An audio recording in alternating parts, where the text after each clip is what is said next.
ہاں بادشاہ، جیسا تو ہے ویسا ہی میں، اور جیسے میرے گھوڑے ہیں وہ تیرے گھوڑے ہیں، میری فوج جو ہے وہ تیری فوج ہے، سو اگر تو جائے گا تو میں تیرے ساتھ جاؤں گا، پر جانے سے پہلے ضروری ہے کہ ہم خداوند کی مرضی کو جان لیں۔ تو اس پر کیا ہوتا ہے کہ شاہ اسرائیل اخیب بادشاہ جو ہے وہ اپنے 400 بت پرست نبیوں کو بلا لیتے ہیں، کیونکہ اس کی بیوی ایزیبل جو ہے وہ ایک بت پرست عورت ہوتی ہے، اور ایزیبل نے اسرائیل میں بہت سے مندر بنا رکھے تھے، اور وہ 400 بت پرست نبی جو ہیں وہ آتے ہیں اور وہ کہتے ہیں کہ جا بادشاہ، فتح حاصل کر، رمات جلاد کو تو لے لے گا اور تو جنگ کر۔ تو اس پر یہوشافط جو شاہ یہودا ہے، خداوند کے خوف میں چلنے والا بادشاہ ہے، وہ کہتا ہے کہ ان کو چھوڑ کر کیا یہاں پر کوئی خداوند کا نبی نہیں جس سے ہم زندہ خدا کی مرضی کو بھی جان لیں؟ تو اس پر بادشاہ جو ہے، شاہ اسرائیل جو ہے وہ کہتا ہے کہ ہاں ہے تو صحیح ایک شخص جس کا نام مکایا ہے، جو املا کا بیٹا ہے، پر وہ میرے بارے میں کبھی اچھی بات نہیں کرتا، ہمیشہ میرے بارے میں بری پیشن گوئی کرتا ہے۔ تو شاہ یہوشافط کہتا ہے کہ بادشاہ تو ایسا نہ کہے، بلکہ اس کو بلا تاکہ ہم خداوند کی مرضی کو جان لیں۔ اور اس کے بعد جب ہم اگلی آیات کو دیکھتے ہیں تو وہاں پر ہمیں نظر آتا ہے کہ بادشاہ جو ہے وہ ایک شخص کو بھیجتا ہے کہ جا کر مکایا نبی کو بلا کر لائے، اور جب وہ شخص جاتا ہے تو مکایا نبی سے کہتا ہے کہ دیکھ باقی سب نبی تو اس طرح کہہ رہے ہیں کہ تو جائے گا تو کامیابی حاصل کر لے گا، تو اس لیے تو بھی جو ہے نا اس سے ملتی جلتی بات کرنا تاکہ بادشاہ تجھ سے ناراض نہ ہو جائے۔ پر اس پر کیا ہوتا ہے کہ مکایا نبی کہتا ہے کہ مجھے خداوند کی ہاتھ کی قسم کہ میں وہی بات کروں گا جو خداوند مجھ سے کہے گا۔ اور مکایا نبی اس کے پاس آتا ہے اور اس سے کہتا ہے کہ جا بادشاہ، جا کے کامیابی حاصل کر۔ اس کو ہم کلام مقدس میں سے 15ویں آیت میں سے دیکھتے ہیں۔ کلام مقدس میں یہ لکھا ہے، سو جب وہ بادشاہ کے پاس آیا تو بادشاہ نے اس سے کہا، مکایا ہم رمات جلاد سے لڑنے جائیں یا رہنے دیں؟ اس نے جواب دیا، جا اور کامیاب ہو، کیونکہ خداوند اسے بادشاہ کے قبضے میں کر دے گا۔ بادشاہ نے اس سے کہا، میں کتنی مرتبہ تجھے قسم دے کر کہوں کہ تو خداوند کے نام سے حق کے سوا اور کچھ مجھ کو نہ بتائے گا؟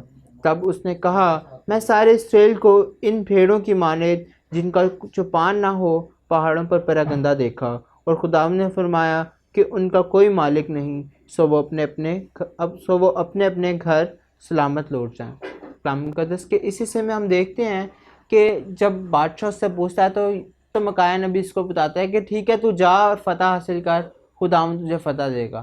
پر اس کے بعد وہ اسے کہتا ہے کہ میں تجھے کتنی دفعہ قسم دے کر پوچھوں کہ خداوند کی کیا مرضی ہے؟ تو وہ کہتا ہے کہ میں نے یہ رویا دیکھی کہ سب جو لوگ ہیں وہ بھیڑوں کی مانند پہاڑوں پر پراگندہ ہیں اور ان کا کوئی مالک نہیں ہے۔ بادشاہ اس کی اس رویا کو سمجھ گیا کہ وہاں پر وہ یہی کہہ رہے کہ ان کا جو لیڈر ہے وہ ان کے پاس نہیں رہنے والا، اور پھر وہ یہوشافط بادشاہ سے کہتا ہے کہ دیکھا میں نے تجھے بتایا تھا نا کہ میرے بارے میں کبھی اچھی بات کہتا ہی نہیں ہے۔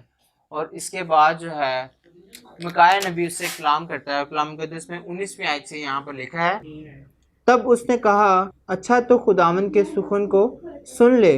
میں نے دیکھا کہ خداوند اپنے تخت پر بیٹھا ہے اور سارا آسمانی لشکر اس کے دہنے اور بائیں کھڑا ہے، اور خداوند نے فرمایا، کون اخیب کو بہکائے گا تاکہ وہ چڑھائی کرے اور رمات جلاد میں کھیت آئے؟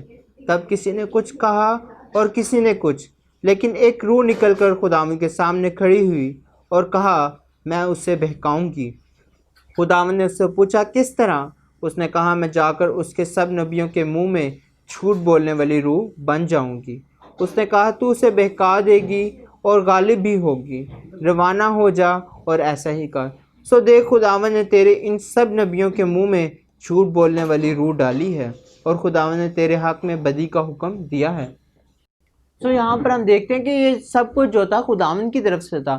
اگر ہم حزقیل کی کتاب اس کا 14 باب اس کی 4 آیت کو دیکھیں تو وہاں پر بھی ہمیں یہی بات نظر آتی ہے۔ وہاں پر لکھا ہے کہ اگر تم بتوں کو پوجو گے اور پھر نبی کے پاس آؤ گے تو خداوند تمہیں تمہارے بتوں کے مطابق ہی جواب دے گا۔ تو ہم یہاں پر دیکھتے ہیں کہ اخیب بادشاہ جو ہے وہ بت پرستی کرنے والا بادشاہ ہے، اور اسی لیے اس کو اس کے بتوں کے مطابق ہی جواب ملا۔ خداوند نے اس کو ہلاک کرنے کا منصوبہ بنا لیا تھا۔ یہاں پر پھر آگے ہم دیکھتے ہیں کہ بادشاہ جو ہے مکایا نبی کو جیل میں بند کروا دیتا ہے، اور وہ کہتا ہے کہ اس کو جو ہے سخت مصیبت کی روٹی کھلاؤ، مصیبت کا پانی پلاؤ، جب تک میں صحیح سلامت لوٹ کر واپس نہ آ جاؤں۔ اور پھر مکایا نبی کہتے ہیں کہ اگر تو صحیح سلامت لوٹ کر واپس آ گیا تو خداوند نے مجھ سے کلام ہی نہیں کیا۔ اور دوستو جب ہم آگے 37ویں آیت کو دیکھتے ہیں، 37 ورس کو دیکھتے ہیں، تو وہاں پر ہمیں نظر آ جاتا ہے کہ کہ اخی بادشاہ کا کیا انجام ہوا۔ کلام مقدس میں کچھ یوں لکھا ہے کہ سو بادشاہ مر گیا اور وہ سامریہ میں پہنچایا گیا، اور انہوں نے بادشاہ کو سامریہ میں دفن کیا اور اس رات کو سامریہ کے تالاب میں دھویا۔ کسپیاں یہی غسل کرتی تھی اور خداوند کے کلام کے مطابق جو اس نے فرمایا تھا، کتوں نے اس کا خون چاٹا۔ تو ویورز، آج کے پیسج سے ہم دیکھتے ہیں کہ اخیا بادشاہ نے خداوند کی مرضی کو جانا تو صحیح، پر اس نے اس کو ترجیح نہیں دی، اس نے اپنی ہی مرضی کی۔ بہت دفعہ ہم بھی اپنی زندگی میں خداوند کی مرضی کو جاننا چاہتے ہیں اور شاید جان بھی لیتے ہیں، مگر ہم وہی کرتے ہیں جو ہمارا دل چاہ رہا ہوتا ہے۔ تو اس لیے ضروری ہے کہ ہم خداوند کی مرضی کو ترجیح دیں، خداوند کو ترجیح دیں۔ آج آپ کے اور میرے لیے یہی چیلنج ہے کہ ہم خداوند کی مرضی کو جب جانیں تو اس کو ترجیح دیں اور اپنی زندگی میں اسی پر عمل کریں۔ ہم دیکھتے ہیں کہ اخیا بادشاہ کے دو بڑے گناہ تھے۔ ایک تو اس نے ناانصافی کر کے اس غریب شخص پر ظلم کیا، اور دوسرا اس نے خداوند کی مرضی کو حقیر جانا۔ اس نے اپنے بت پرست نبیوں کی بات کو زیادہ ترجیح دی۔